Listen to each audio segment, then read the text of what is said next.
Hello and welcome to the Animal Enrichment Workshop. Today I'm going to be showing you how to build your own spin the bottle enrichment device, explaining how it all works, and then why I think this could be the perfect addition to your enrichment library. So let's get into it. Alright, so to start us out, I'm getting my pallets and marking 2 at 30 centimeters long. Now these are going to be my 2 side pieces, which I can work out how long I actually want it to be for my longer pieces a bit later on. So marking it with the tape measure and square and then cutting it. You can use a handsaw or a miter saw depending on what you've got. Now with my 2 30 centimeter lengths, here I'm just marking out where I think would be good to get an idea of how long I want it to be. And I made it up to be about 40 centimeters. As you can see here, looks good to me with the length because I want to get a couple of bottles on this. Now you can put them up to the sides like this and attach them through the bottom as I'm showing here. But otherwise I'm going to do it a different way. It just depends on how much room you've got for species to get in there, spin those bottles, and pieces of food falling underneath and behind and that kind of thing. So here I'm just working out what looks best and trying to get a design that's going to work for what I'm doing. Now I choose to have the side pieces or the bottom piece, as you can see here, on top, and so is with the top piece, so that my side uprights are going to be flat against the ground rather than risen. I just think it'll be a bit more balanced that way. So pilot holes going in to get the screws in, 25mm screws is what I'm using, and that's just enough to bite into the wood, and then doing that in each corner until you've got the base plate ready to go. Now, with the bottles that I'm using today, a plastic bottle and a piece of bamboo, the bamboo needs to be opened at the top, just like the bottle is, and I'm using about a 22mm spade bit for this. Now, to get them to actually spin, you need holes for a stick to go through them. Now I'm using a wood burner or soldering iron for this. The plastic bottles just don't seem to work very well if you use a drill bit. Even if you go slow, it can create sharp edges and it can crack really easily. So if you've got anything to be able to melt holes in your bottles when you're doing this, then that's going to work and be far more effective than using a drill or anything else I've found. And just creating those holes big enough so that when the bamboo or whatever stick that you're using is going to be a larger hole, so it actually spins the bottle rather than fits snugly. As you can see here, bamboo goes in and it spins really well. So just testing all that before you're putting it all together.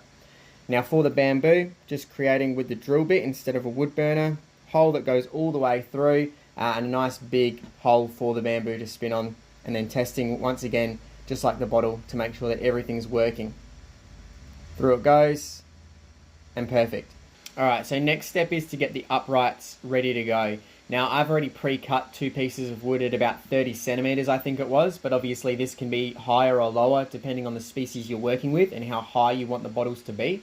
Now before I drill it all together, I'm working out where I want that bamboo piece to be positioned, ensuring that my logs or my bamboo and my bottle are actually going to spin properly without hitting the bottom plate and without being too high for the species I'm working with. So here I'm measuring exact middle for where the dowel piece is going to fit into the upright.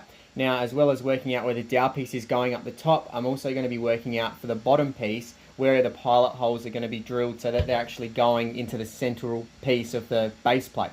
So it's not going to split the wood if it's too close to the edge. So here, 8mm drill bit getting an 8mm hole so the dowel piece fits snugly in when the bottle and bamboo piece are strung along it. And then for the bottom piece, just getting it pilot holed and then screwing it all together once you've done so. So for this piece where the dowel goes, only doing it about halfway, as you can see. If you go all the way through, that's okay, but ideally you want the dowel piece to be jammed in without potential for sliding out. And those pilot holes are nice and done, and then I screw in that one side. So to work out how long I want this dowel piece to be, instead of just guessing and cutting, I'm mocking up the other upright and then cut about halfway, because I'm going to drill another 8mm hole about halfway into that upright so it all fits snugly together without potential for coming apart or being pulled out by the animal.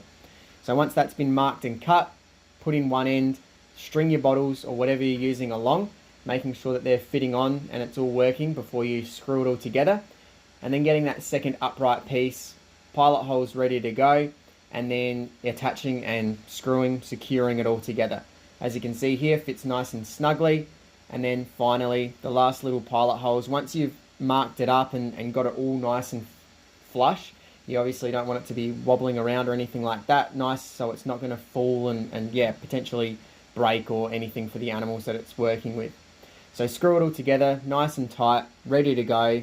Last little checks, spin those bottles, it's all holding together nicely, which is absolutely perfect, and that's what you want. And now, explaining why I love it. Alrighty, and back with the finished product. So this is one that can be quite versatile in the way you use it. So this is just our stock standard spin the bottle enrichment device, feeder, whatever you want to call it. Now in a future video, I'm going to show variations of how you can turn this into more of a Kaplunk style one with pulling things out and food falls out, and different styles of bottle that you can use on these devices, which is excellent. So yeah, stay tuned for that one. Should be in a couple of weeks' time. Now, with this, you can, if you're using your plastic bottle, we'll start with this one, very quick and easy, very easy to obtain. And yeah, just melting the holes through and you've got yourself a spin the bottle feeder.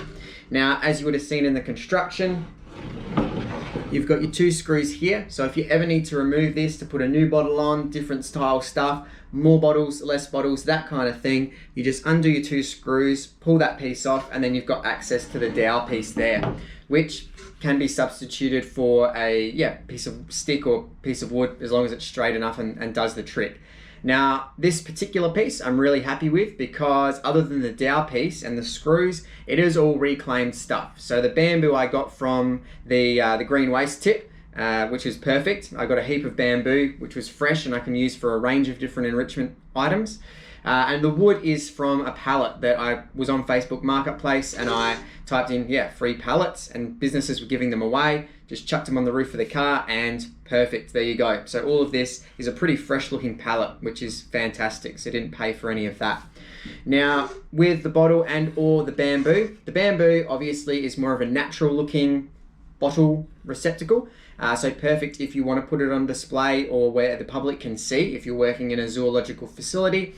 But with both of these designs, they've both got a hole up the top just to start with. Now, if you're wanting to, you can do little holes around the side, similar to like the Holy feeders, if you've seen that video. So there's more options as it's spinning around for items to drop out. Now, obviously, range of different items for a range of different species. I've used mealworms, I've used veg and meat mix and stuff for, magpies and ravens and that kind of thing, crickets, whatever. Basically a whole range of different things, because they are quite easy to clean as well. And if you're wanting, dry dog food or whatever, if you're using it with dogs and cats and that kind of thing. Now, I recently saw a video, which was fantastic, of bamboo. There was about 4 or 5 bamboo logs like this strung along the stick. And they had larger style holes for otters to get the fish out of and that kind of thing. So that was really cool to see, because I've only ever used this for, ravens and magpies. So you can have larger holes, smaller holes, do whatever you want with these, stack it out with all bottles or just have one, depending on what you want to do. So in some cases it might look a little bit complex, but it's very easy to do. You can cut the wood with a handsaw, as long as you've got a pilot holes really help for screwing the screws in, but other than that, it's very easy to build, particularly if you're using it with plastic bottles as well. So it can be very easy to obtain and use, and then you can just increase difficulty. I've had to, when I've used it with ravens, I had a very smart raven, Claude.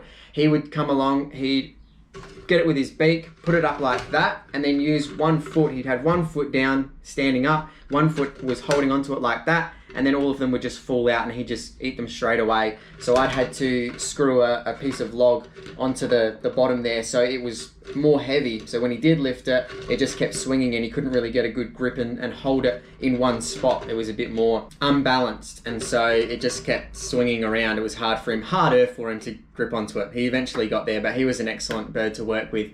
So yeah, you guys will have a range of different species in mind, a range of different food items, and then increasing and decreasing that difficulty as you go about it, and you can swap on new stuff all the time, which is fantastic. So once again, thank you very much for watching, always much appreciated. Stay tuned for variations and upgrades that you can do to these. You'll have your own ideas and I'll chuck some at you in future videos. But thank you very much, happy enriching, and until next time, goodbye.